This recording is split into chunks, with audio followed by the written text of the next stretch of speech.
Arcebispo Metropolitana de Hateten, continuação da construção igreja em Mutim depende da decisão do governo.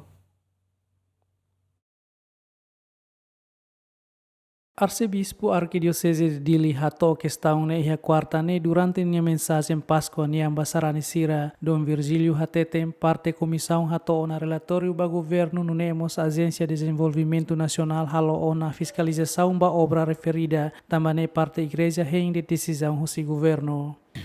Relatório do halo teona, ada em rasik halo teona avaliação, agora da daune, buat hotu tina rua kotuk ne lihusi ADN halo hotu teona ninia avaliação hotu agora ia ona governo liman e depois depende ba ia governo duni den kata be lá com a bote ne hotu ne hanoi lá buat hotu avaliação halo teona agora entrega fila fali ba ana ia parte governo ninia ne duni sala ia vice-primeiro-ministro vice-primeiro-ministro senhor Sanami Ninia Liman, niamak ia nia autoridade atau haretok oinsa konaba continuação ga oinsa konaba igreja imutine. Don lá então buat tidak kata lá ia buat hotu kusi parte aminian parte narsaninian aden hal hotu tiawana ninia be avaliação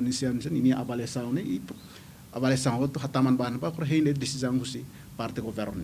Lembra kata que antes ne coordenador gabinete apoio da sociedade civil Joaquim Freitas indica kata que relatório ne fosai kata construção ne se deu coto mas que orçamento dólar americano milhão tolo utiliza hotu teona. Tuir dados soci inspeção ADN niang mais ou menos porcento sia hoci valor equivale ba rihun atus ruah itu nulo precisa justificação. Considera kata que execução físico hoci obra maka porcento sia nulo resing idade.